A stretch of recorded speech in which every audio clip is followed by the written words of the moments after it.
create a new image, file, new, প্রথমে এর একটি নাম দেব।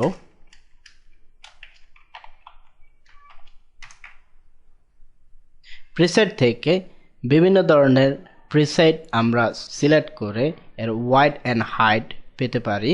Default Photoshop size 7 wide and height 5, resolution 720। এখানে বিভিন্ন ধরনের ইউনিট রয়েছে, আপনার প্রয়োজন অনুসারে ইউনিটগুলো ব্যবহার করতে পারেন। US paper, international paper, photo, web, mobile and devices, film and video. এখানে যেই পাথটি দেখতে পাচ্ছেন সেটি হচ্ছে পেছনে যেই ইমেজটি দেখা যাচ্ছে তার পাথ, অর্থাৎ সর্বশেষে ইমেজটির নেম রয়েছে rose4.jpg। এর যেই ইনফরমেশনযুক্ত সাইজ, কালার ডেপথ, রেজুলেশন রয়েছে সেগুলো পাওয়ার জন্য সিলেক্ট করলে আমরা এখানে সেটা পেয়ে যাব এবং সে একই সাইজ আমরা এখন ব্যবহার করতে সমর্থিত হব। তারপর রয়েছে রেজুলেশন, আপনি ইচ্ছা করলে রেজুলেশন পরিবর্তন করে ব্যবহার করতে পারেন। Colour mode, bitmap, greyscale, RGB, CMYK, colour, Lab ইত্যাদি। Colour bit 16 bit, 32 bit. 1 bit পাওয়ার জন্য আমরা বিটম্যাপ কালার মোড ব্যবহার করতে পারি। Greyscale 8 bit, 16 bit or 32 bit ব্যবহার করতে পারি। আরজিবির জন্য 8 বিট, 16 বিট, 32 বিট। সিএমওয়াইকে এর জন্য 8 বিট এবং 16 বিট। Lab 8 bit, 16 bit. আমরা জেনারেলি আরজিবি মোডে ব্যবহার করে থাকি ফটোশপের ইমেজগুলোকে।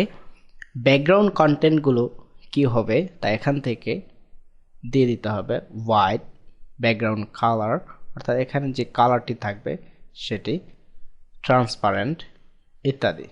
অ্যাডভান্স সেটিংসটি প্রয়োজন না পড়লে ব্যবহার না করাই উচিত, অর্থাৎ এই ক্ষেত্রে আপনি অ্যাডোব আরজিবি এর যে প্রোফাইলটি দেখতে পাচ্ছেন সেটি সর্বক্ষেত্রে ব্যবহার করা হয়, ফটোশপে বিশেষ করে বেশি ব্যবহার করা হয়। Don't colour manage this document, যদি কালার ম্যানেজমেন্টের জন্য একে ব্যবহার না করা হয় সেক্ষেত্রে don't colour management this document ব্যবহার করা যেতে পারে। এছাড়া এখানে বেশ কিছু প্রোফাইল রয়েছে, সেই প্রোফাইলগুলো বিভিন্ন কাজের উপর ডিপেন্ড করে ব্যবহার করা যেতে পারে।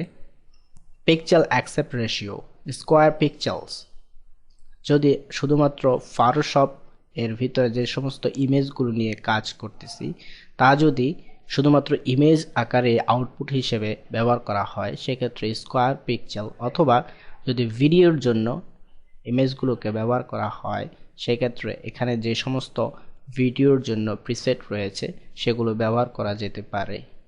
এখানে যে পরিবর্তনগুলো এতক্ষণ যাবত আমরা করলাম তা যদি প্রিসেট হিসেবে পরবর্তীতে পেতে চাই সেক্ষেত্রে সেভ প্রিসেট এবং প্রিসেটে প্রথমে একটি নাম দেব প্রিসেটটি কি, অথবা এখানে যেই মানটি রয়েছে হোয়াইট অ্যান্ড হাইট এর জন্য সেই মানটি এখানে দেখা যাচ্ছে। এতে করে আমাদের বুঝতে সুবিধা হবে যখন এই প্রিসেটটি ব্যবহার করব এই প্রিসেটটি অ্যাকচুয়ালি কত সাইজের, এর সাথে কি কি বিষয় ইনক্লুড হবে তা এখানে টিকমার্ক করে দিতে হবে। ওকে, এবং প্রিসেটটির আমরা এর ভিতরেই পেয়ে যাব।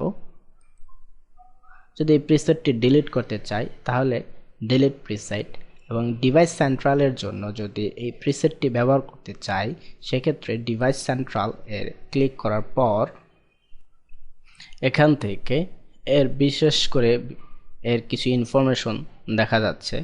আমরা কি হিসেবে সেট করতে চাচ্ছি এই সাইজটিকে তা এখান থেকে নির্ধারণ করে দিতে হবে। যদি কাস্টম সাইজ সিলেক্ট করে দেই সেক্ষেত্রে আমাদের সাইজটিকে এখান থেকে করে দিতে হবে, তারপর ক্রিয়েট। তারপর সর্বশেষে ওকে বাটনে ক্লিক করব। এখানে দেখা যাচ্ছে যে ব্যাকগ্রাউন্ড কন্টেন্ট হোয়াইট রয়েছে। এই হোয়াইট ব্যাকগ্রাউন্ড কন্টেন্টটি আমরা এখানে লেয়ার থেকে দেখে নিতে পারি। এর সিঙ্গেল লেয়ার যেটি রয়েছে তার ভিতরে হোয়াইট কন্টেন্টটি। আর যদি আমরা ব্যাকগ্রাউন্ড হিসেবে ব্যাকগ্রাউন্ড কালার, যেগুলো নাকি আমাদের এখানে ব্যাকগ্রাউন্ড হিসেবে রয়েছে, অর্থাৎ এখানে যে হোয়াইট ব্যাকগ্রাউন্ডটি রয়েছে সেটিকে যদি আমরা ফ্লিপিং করি, ফ্লিপিং করে ব্যাকগ্রাউন্ড কালার অবস্থায় রেখে ব্যবহার করতে পারি, ব্যাকগ্রাউন্ডটি কালো হয়ে যাবে, কারণ এখানে ব্যাকগ্রাউন্ড কালারটি রয়েছে কালো। আর যদি ব্যাকগ্রাউন্ড কালারটি যদি ট্রান্সপারেন্ট অবস্থায় রেখে ওকে করে, দেখা যাবে যে এটি একটি লেয়ার আকৃতিতে আমাদের দেখাচ্ছে।